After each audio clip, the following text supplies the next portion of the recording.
अस्सलाम वालेकुम। मैं हूँ शाइस्ता यास्मीन और सिलसिला है इंटरव्यूज का, जिसको हमने प्लान किया है कि हम इसमें पाकिस्तानी सहाफ़ियों का इंटरव्यू करें। उससे रिलेटेड जो भी उनकी ज़ाती जो अचीवमेंट्स हैं उसके ऊपर बात करें, और जो मसाइल वो फेस कर रहे हैं उस हवाले से भी हम उनको उनकी जर्नी को सामने लेकर आए। आज भी मेरे साथ मौजूद हैं बलूचिस्तान से बहुत ही हमारे कॉम्पिटेंट जर्नलिस्ट मीर बहराम। और बहराम, हम आपको वेलकम कहते हैं और बहुत बहुत शुक्रिया कि आपने वक्त निकाला हमसे बात करने के लिए। तो सबसे पहले तो ये मुझे बताएं कि एज अ जर्नलिस्ट आपकी जर्नी कब से आपने स्टार्ट लिया, क्या कुछ किया इस सारे अरसे तक। सबसे पहले आपका बहुत बहुत शुक्रिया कि आपने मुझे मौका दिया और एक अच्छा मौका दिया। और मुख्तसर अगर मैं शुरू करूँ एज ए जर्नलिस्ट, मैंने जो है ना शुरुआत तो मैं जब बीकॉम कर रहा था कॉलेज लेवल पर मैंने शुरुआत की थी रिपोर्टिंग, राइटिंग और कॉन्फ्रेंसेस बाकी चीज़ों के हवाले से। लेकिन अगर एक्चुअली देखा जाए 2013 से मैंने अपना जर्नलिस्ट करियर का आगाज़ किया, और उसके साथ साथ ही जो है ना 2011 से जो है ना टीवी कंपेयरिंग मैंने शुरू की। लेकिन जो एज अ जर्नलिस्ट मैं अपने आप को समझता हूँ कि मुझे चीज़ें समझ में आने लगी, और जो पीक का करियर कहेंगे या करियर का ओपनिंग कहेंगे, ये 2013 के बाद से लेकर आज तक मैं वही काम कर रहा हूँ। अच्छा, कॉमर्स का है सिलसिला। हम जब नॉर्मली जब यूनिवर्सिटीज जाते हैं और हम लोगों से कहते हैं भाई जर्नलिज्म में आए तो कम से कम जर्नलिज्म पढ़ी भी हो, तो कॉमर्स पढ़ के और जर्नलिज्म करने का ये सफर मेरी समझ से थोड़ा सा बाहर है। आप पहले ही पर्सन नहीं है कि जो ये क्वेश्चन कर रही थी कि ना मैंने मास्टर इन कॉमर्स किया, 2 साल में बैंक में रहा हूँ।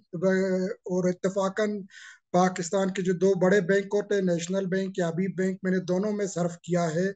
मेरे वालिद साहब मरहूम अल्लाह उनको जन्नत नसीब करे, वो कहते थे बेटा मर्जी आपकी, लेके आप जो है ना कॉमर्स के फील्ड के नहीं है। वो कह रहे थे कि आप जर्नलिस्ट हैं, जर्नलिज्म फील्ड में जाएंगे, और वो ही हुआ कि आज जाकर जो है ना मैं एक जर्नलिस्ट हूँ, एंकर पर्सन हूँ, तज्जियाकार हूँ, और उसके साथ साथ फिर जो है ना सोशल इश्यूज को भी कवर ज्यादा करता हूँ। लेकिन खुद आपको क्या चीज फैसिनेट करती थी मीडिया की कि आपको आना चाहिए। मुझे जो है ना कॉलेज और यूनिवर्सिटी लेवल पर जो है आपको पता है उधर इश्यूज होते हैं। का स्कूल लेवल पर आपको इश्यूज का आइडिया नहीं होते, वो आप एक स्टूडेंट होते हैं, yes sir, yes ma'am, yes madam के साथ आप गुजारते हैं लाइफ। ठीक है, लेकिन जब हम कॉलेज और यूनिवर्सिटी लेवल पर आते हैं तो हमें बहुत सी चीजें अच्छी नहीं लगती हैं, बहुत सी चीजें हमें पसंद नहीं आते हैं। तो मुझे उधर से अंदाजा हुआ कि मैं ये कर सकता हूँ। और उसका मैं एक इंटरेस्टिंग स्टोरी आपके साथ ये शेयर करूं कि हम लोग कॉमर्स डिपार्टमेंट के स्टूडेंट थे, ठीक है ना। लेके हम लोगों ने अपना न्यूज लेटर निकालना शुरू किया था। मास कम्युनिकेशन डिपार्टमेंट वाले ये नहीं कर रहे थे, जो फर्स्ट ईयर के स्टूडेंट थे। तो उनके चेयरमैन या हेड ऑफ डिपार्टमेंट एक दिन हमारे हेड ऑफ डिपार्टमेंट के पास आए कि भाई ये कौन से 2-3 लड़के, आप उनको बुला दे, आकर हमारे बच्चों को बता दे कि आपने ये करना है। तो वहां से फिर हम समझ गए कि बाकी दो दोस्त वो बैंक में अभी हैं। वो अभी कहते हैं आपने सही वक्त पर स्किप किया, ठीक है। बैंकिंग 9 to 5 वाला जॉब है, यस सर, यस सर वाले हैं। लेकिन आप जब इश्यूज को देखते हैं, आप माशरे में चीजों को हाईलाइट करते हैं, आप किसी चीज को प्रेजेंट कर सकते हैं, आप किसी चीज को हाईलाइट कर सकते हैं। तो मैंने समझा कि नहीं, मैं बिल्कुल। अच्छा, मेरा ये जो मंथली बलूचिया पब्लिकेशन हम लोग निकाल रहे हैं, ये वालिद साहब ने जो है ना 2003 में इसको फॉर्म किया था, और अब मैं काम कर रहा था। दूसरा मेरा एक भाई है जो आजकल इस्लामाबाद में होते हैं, हम लोग काम कर रहे थे। लेकिन साथ में ये था, करते करते वापस जो रास्ता मैं समझता हूँ एक रास्ता छोड़ा था, वापस वही रास्ता मैंने चुना। और आज भी जो है ना जो सोशल इश्यूज के हवाले से मेरे टीवी प्रोग्राम जहाँ मैं होस्ट करता हूँ बलूची और अपने उर्दू लैंग्वेज में, वो मैं इसी पर, ये लेकिन 2013 के बाद हुआ, क्योंकि मैं इंटरनेशनली कुछ कवरेज किया। फिर यूएस में मैंने इंटर्नशिप की जर्नलिज्म में, अफगान वार मैंने रिपोर्ट किया, ये सारे चीजें। तो मुझे पता चला कि भाई रिपोर्टिंग ये नहीं है कि आप बता दें जी कहाँ ब्लास्ट हो गया, कहाँ जंग है, कहाँ क्या हो रहा है। रिपोर्टिंग ये भी है कि भाई एजुकेशन सेक्टर है, हेल्थ सेक्टर है, राइट जो होते हैं उनके हाईलाइट करने के सेक्टर होते हैं। तो ये सारे जो है ना एक जर्नी था जो 2013 से शुरू किया है, और आज 2023 है। मैं समझता हूँ इस 10 सालों में मैं इन चीजों को हाईलाइट करने में अपना एक इनपुट डालता रहा हूँ। फैक, आप बार बार एक चीज जो आप कहते भी हैं कि सोशल इश्यूज के ऊपर आपका बहुत ज्यादा है, तो आपको लगता है कि पाकिस्तान का जो मेन स्ट्रीम मीडिया है वो बलूचिस्तान के इश्यूज को उस तरह से जगह देता है, खास करके जब हम खवातीन के इश्यूज की बात करते हैं, जगह मिलती है, चाहे हम प्रिंट मीडिया की बात करें, इलेक्ट्रॉनिक मीडिया की बात करें? अगर आपकी नजर से गुजरा होगा, कोई 1 महीने पहले secretary information government of Balochistan के हमजा शफकात साहब का सोशल मीडिया पर पैगाम था कि जी बलूचिस्तान का जो मेन स्ट्रीम में एवरेज सालाना मतलब 365 दिन में 34 सेकंड होता है। तो 34 सेकंड में कहाँ बलूचिस्तान, कहाँ बलूचिस्तान के इशू। बल्कि हमने अभी भी एक 15-20 दिन पहले अटेंड किया था एक इदारे के थ्रू के वुमेन इश्यूज को हाईलाइट करने के लिए। फिर वुमेन तो फिर वो बहुत दूर की बात है ना, हम जब मेन स्ट्रीम पे नहीं आते हैं। अगर आपको याद हो 2018 में एक अर्थक्वेक आया था आवारान में, हमारा मीडिया सबसे पहले रिपोर्ट कर रहा था ईरान, दुबई। रात बल्कि 12 घंटे बाद जो है ना जाकर पता चला कि भाई आवारान जो बलूचिस्तान का इलाका है जहां से मौजूदा सीएम इलेक्ट हुए हैं बलूचिस्तान के कुतुब जिंजो साहब, वो टोटली जो है ना डैमेज हो चुका है। उसका जो एक तहसील है जाऊ, वो ऑलमोस्ट खत्म हो गया है। मतलब बहुत से हजारों के करीब घर डैमेज हो गए और गिरे हैं। अच्छा, इसमें इंटरेस्टिंग सामने ये आया कि हेड ऑफिस से कॉल आता है कि आप गाड़ी निकाले, आप आवारान जाए। मैंने कहा जी मोहतरमा, हमें 12 घंटे ट्रेवल करना पड़ेगा। तो ये एक इशू है। अच्छा, कभी कभार हम प्रेस क्लब में बैठे तो इस तरह कॉल आते तो हम अगर किसी के साथ थोड़ा फ्रैंक किए उसके साथ हम कहते सर और मैडम प्लीज आप गूगल में डेस्टिनेशन देख ले, क्वेटा आवारान, क्वेटा ज़ियारत, क्वेटा लोरलाई। वो फिर खुद हंसते हैं। तो ये सारी चीजें हैं कि जो हम मेन स्ट्रीम पे नहीं आ रहे हैं। उसका रीजन एक ये है कि हमारे यहाँ जो इंडस्ट्रियल जोन नहीं है, हमारे यहाँ इतने बड़े एडवर्टाइजमेंट एजेंसीज आ रहे नहीं है। तो ये सारी चीजें हैं। और मीडिया में हम जब भी आए, शायद इस बात को लोगों को अच्छा नहीं लगे कि जी बम ब्लास्ट हो गया, किसी पर हमला हो गया, कुछ लोग मारे गए। बिल्कुल ये इश्यूज थे, मैं इनसे इनकारी नहीं हूँ। लेकिन उसी बलूचिस्तान में, उसी क्वेटा में अगर पिछले हफ्ते बम ब्लास्ट हुआ है तो इस हफ्ते नेशनल गेम्स हुए, उनको आप एग्जैक्टली, क्यों उस लेवल पर एग्जैक्ट। कवरेज नहीं देते। ठीक है, हमारे यहाँ अगर जो है ना कोई एक मस्तूंग में ब्लास्ट हुआ था जिसमें 200 के करीब बंदे शहीद हुए थे, लेकिन आप दिखा रहे थे किसी नाले में कोई भैंस फंसा हुआ है, क्योंकि वहां टेक्सटाइल इंडस्ट्री ज्यादा है, उस इलाके को आप ज्यादा कवरेज दे रहे हैं। और ये इशू चलता रहेगा, इसको हम एक हद तक आगे लाने में कामयाब हो चुके हैं मेन स्ट्रीम लाइन में।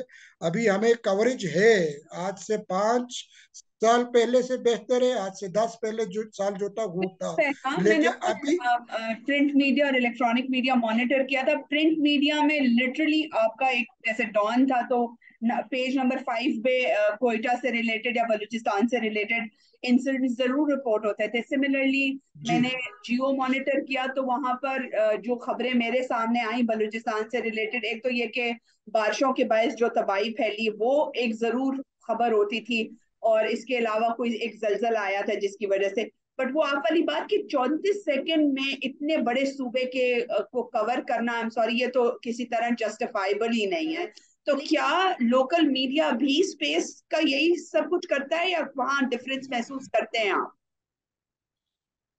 देखिए जी, दो चीजें हैं। एक तो नेशनल न्यूज़पेपर है, एक रीजनल न्यूज़पेपर है। नेशनल न्यूज़पेपर के जो 2-3 बड़े अखबार है वो अभी भी फ्रंट में हमें कवरेज नहीं देते हैं। वो अभी भी पेज 3 या पेज 2 पर हम होते हैं, जो सिटी होता है या जो है ना पेज 3 पे सिटी होता है। और रीजनल अखबार जी हमें कवरेज देता है। लेकिन क्योंकि बलूचिस्तान में जितने इश्तिहारात मिलते हैं वो एडवर्टाइजमेंट है वो सारे गवर्नमेंट की तरफ से है। फिर गवर्नमेंट कहता है कि जी आप हमें कवरेज दे, फिर जो रियल इश्यूज है आप उनकी तरफ वो उस तरह नहीं जाते और उस तरफ वो नहीं पहुंचते।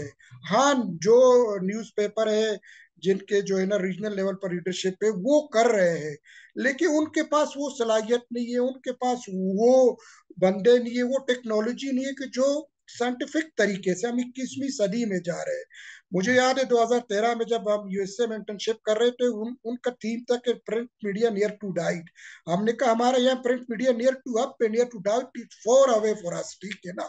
और अभी भी यही चीजें हैं। अभी जैसा आपने रिसेंटली फ्लड का जिक्र किया, 2022 में जो एक तबाहकुन फ्लड आया था, 10 दिन तक क्वेटा सिटी कैपिटल में ना मोबाइल सिग्नल थे, ना गैस था, ना बिजली था। हम प्रैक्टिकली जो ना वो मुशर्रफ साहब डर गए थे ना कि हम पत्थरों के जमाने में जाएंगे, हम पत्थरों के जमाने में रह रहे थे।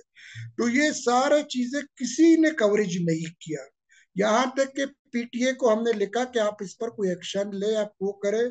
और इंटीरियर में अभी भी यही इशू है, वहां सिग्नल के इशू है, नेट्स के इशू है, बाकी चीजें हैं। तो जब तक ये चीजें नहीं होंगे, मैं अमूमन लाहौर, इस्लामाबाद या कराची में किसी कॉन्फ्रेंस में जाता हूँ, मैं उनको कहता हूँ कि आप इसको गलत नहीं समझे, हम अभी तक समझते बलूचिस्तान वाले जो इलेक्ट्रॉनिक मीडिया है, जो डिजिटल मीडिया है, वो अभी तक इलीट क्लास के लिए है, हमारे लिए नहीं है।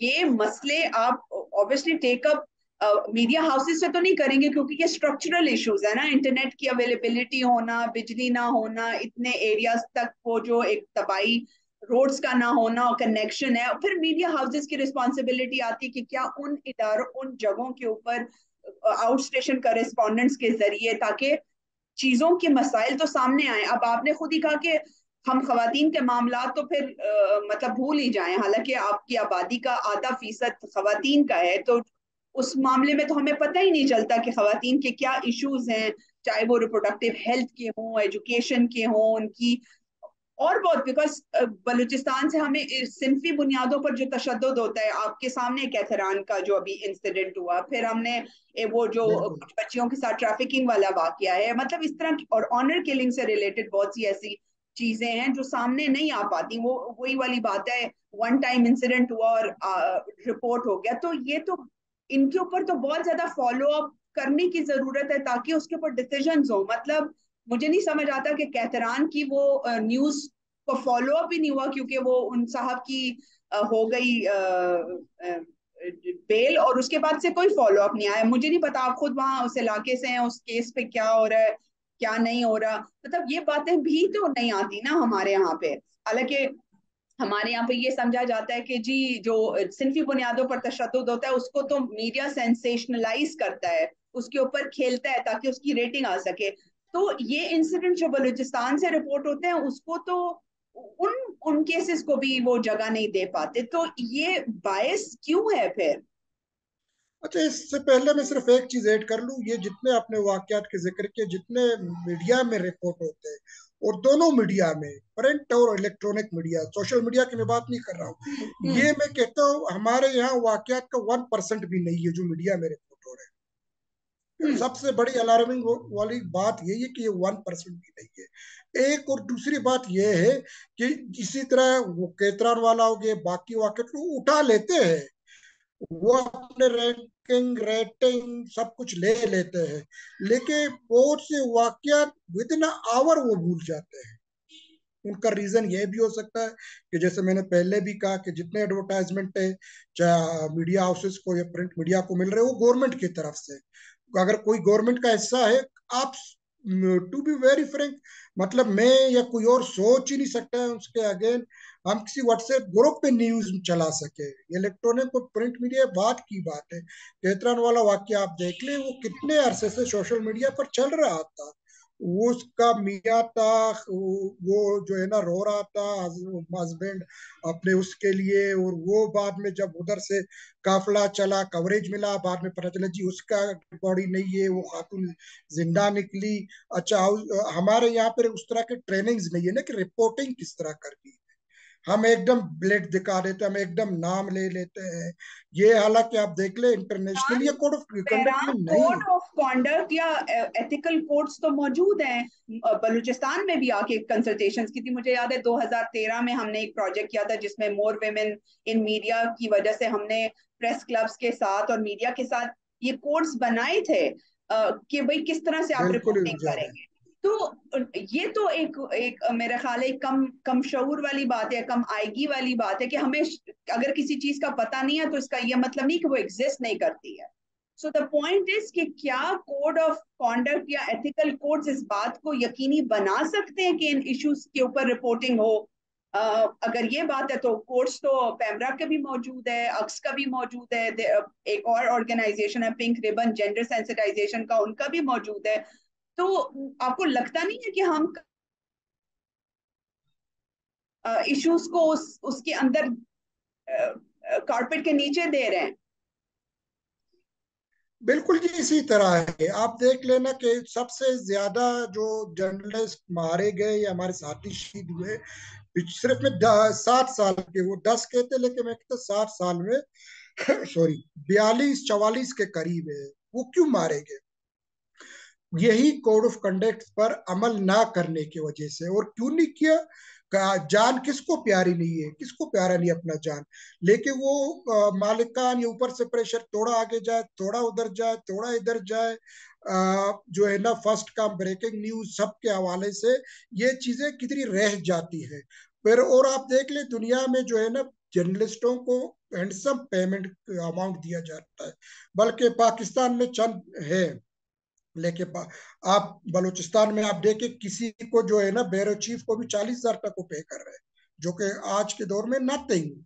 उनके फिर जो गए जो हुए हैं, हमने अभी भी जो है कोई 1 हफ्ता 10 दिन पहले इन्हीं चीज पर जो है ना असेंबली के सामने साफियों ने एहतजाज किया था, रेड जोन की तरफ गए थे, हाई जो ऑफिशियल्स है उनके साथ याददाश्त वो किया था कि भाई आप इदारे को पाबंद करें, आप एडवर्टाइजमेंट दे रहे हैं, आप पाबंद करें कि आप कितना पे कर रहे हैं, आपके सिक्योरिटी के क्या है, कोड ऑफ कंडक्ट के क्या है। इन सारे चीजों को आप हाईलाइट कर, आप पूछे हाईलाइट हम कर रहे हैं, वो कहते ठीक है, वो बस भूल जाते हैं। और हमारे जो मालिकान है या जो बड़े हैं वो भी उस वक्त कहते ठीक है, बाद में भूल जाते हैं। आप देख ले कुछ इदारे हैं जो इन पर अमल कर रहे हैं, जो हैंडसम अमाउंट दे रहे हैं।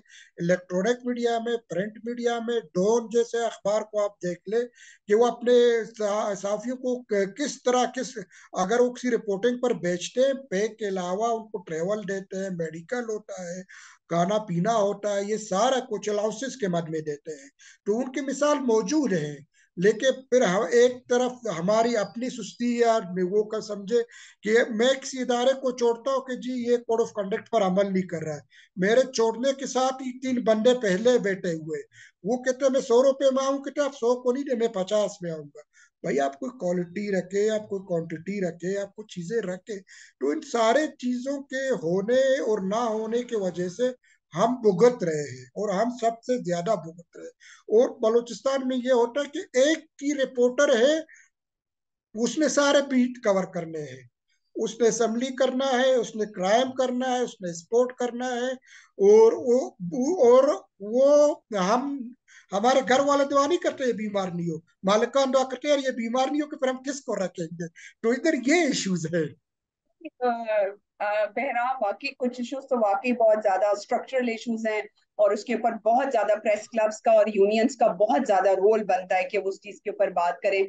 लेकिन जब हम वही वाली बात है कि कोड ऑफ कॉन्डक्ट या एथिकल कोड्स की बात करते हैं तो वो कंटेंट पे आ जाता है। और बात वही वाली है कि कहीं पे अगर जानबूझ के आपने खबर को नहीं सामने लाए, कहीं ये मुश्किलात की वजह से नहीं लाए, in any way journalism compromise होती है, जिसकी वजह से इम्पैक्ट आफ्टर ऑल सोसाइटी के ऊपर पड़ता है। क्योंकि हमें नहीं पता चलता कि आदि जो आबादी है खवातीन की, उनके क्या मसाइल हैं, वो किस मुसीबतों से दो चार हैं। मतलब आप खुद इस इंडस्ट्री से ताल्लुक रखते हैं, आप इतने मसाइल बयान कर रहे हैं। तो कहने का मकसद यह है कि कोर्स अगर हो भी जाएं तो वो आपके लिए एक बेंच मार्क होता है ना, जिसको आपने फॉलो करना है। ये स्ट्रक्चरल इश्यूज तो हम वही वाली बात है, अंडरस्टैंड करते हैं कि हैं, लेकिन इसको देखने की भी जरूरत है कि किस तरह से हम इसके ऊपर काबू पा सकते हैं। लास्टली ऑब्वियसली आपने कहा कि आप एंकरिंग भी करते हैं, तो अपने जो आपका प्रोग्राम है उसके अंदर सोशल इश्यूज को डिस्कस करते हैं। मुझे याद है आप अक्सर अपनी पोस्ट में लगाते हैं चाइल्ड मैरिजेस के ऊपर आपने काफी ज्यादा काम किया है, एवा अलायंस के साथ भी आपकी वाबस्तगी रही है। तो उस हवाले से किस किस्म के कोई चैलेंजेस तो नहीं आते कि अच्छा ये प्रोग्राम ना करें, इस तरह के इश्यूज हाईलाइट ना करें? शुरू में मुझे थोड़ा से चैलेंजेस नहीं कहूंगा, हर्डल्स छोटे लेवल के। प्रोड्यूसर को समझाना पड़ता था कि जी सारा चीज यही नहीं है कि all is well all is good, ये इश्यूज है, ठीक है। फिर मैं आई एम लकी कि मैं खुशकिस्मत अपने आप को समझता हूँ। कुछ अरसे बाद मेरी प्रोड्यूसर फीमेल आ गई। अच्छा, उसको वो इस्लामाबाद से पढ़ी थी, आई बी से, उनको इस चीजों की नॉलेज थी। वो कहते थे मीर साहब बस आप इन्हीं चीजों पर काम करें। लेकिन फिर इशू यहाँ इस तरह आता था कि बहुत से चीजों पर फीमेल्स बोल नहीं सकती। माशरे के अडल्ट हैं, अच्छा, उनके अपने अंदर जो झिझक है। अभी बहुत से ऐसे टॉपिक से मैं अभी भी रेडी हूँ, लेकिन मुझे कोई फीमेल नहीं मिल रही कि आकर बात करें। कि हमने वो स्पेस क्रिएट किया, जिसका मैं आपको लेटेस्ट मिसाल दे दूं। अभी जो सैलाब आया था, तो गवर्नमेंट तो बलुस्तान फिगर जारी नहीं कर रहा था कि भाई क्या हुआ, कितने प्रेग्नेंट वुमेन है, कितने बच्चियां स्कूल से आउट ऑफ स्कूल है, कितने डोमेस्टिक वायलेंस के केसेस हैं। हमारे यहाँ एक अलायंस बना हुआ है, मीडिया एंड सोशल मीडिया का अलायंस है वो, और वो प्योरली वुमेन इश्यूज पर काम करता है। हमने उसका फौरी तौर पर इजलास बुलाया। उसमें हमने अगले दिन अलायंस के थ्रू एक प्रेस रिलीज जारी किया, और डॉन ने उसको कवरेज दिया। और वही जिस तरह आप कहती है पेज 3 था या 5 था। तो डीजी हेल्थ का रिंग मुझे आया, उसने कहा मुझे पता है ये आपका कारस्तानी होगा, हम आप हमें उसके बाद भी कहते 2 दिन दे, हम आपको रिपोर्ट कर देंगे। तो हम समझते हैं कि हम इस हद तक पहुंचे हैं कि हम इश्यूज को हाईलाइट कराने में कामयाब हो गए, ये और बहुत इदारे बहुत समझ गए पॉजिटिव, कि जी बहुत अब पॉजिटिव आपका इम्पैक्ट है। एंड आई बिलीव कि देखिए ना, खातून की जो प्रोड्यूसर आने से कितनी चीजें आपकी बेहतर हो गई हैं। हाँ, हमें अपनी सोसाइटी के अंदर खवातीन को एम्पावर करना है, उनकी आवाजों को सामने लेकर आना है, उनको इस बात की जिसे कहते हैं ना, आपने उसको वो श्योरिटी देनी है कि आपकी आवाज न सिर्फ सुनी जाएगी, बल्कि इसके ऊपर जो है वो हुकूमत की तरफ से कोई ना कोई डिसीजन भी होगा।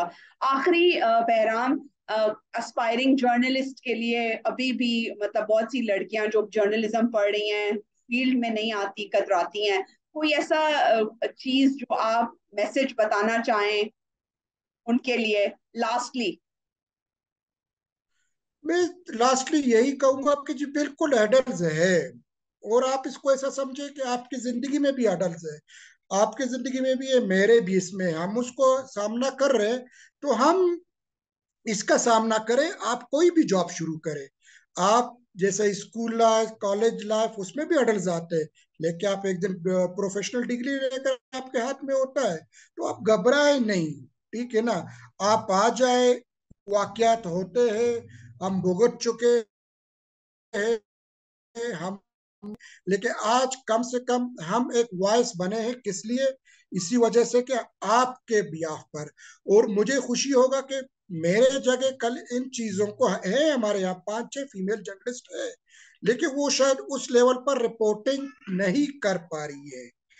मैंने एक टॉक शो किया था जो है अपने इसके हवाले से, वर्किंग वुमेन, और ये जो क्या बोलते लाटा फीड करने वाला, ठीक है ना, कि जी 2 साल तक अलाउड होता है वर्किंग प्लेस पर।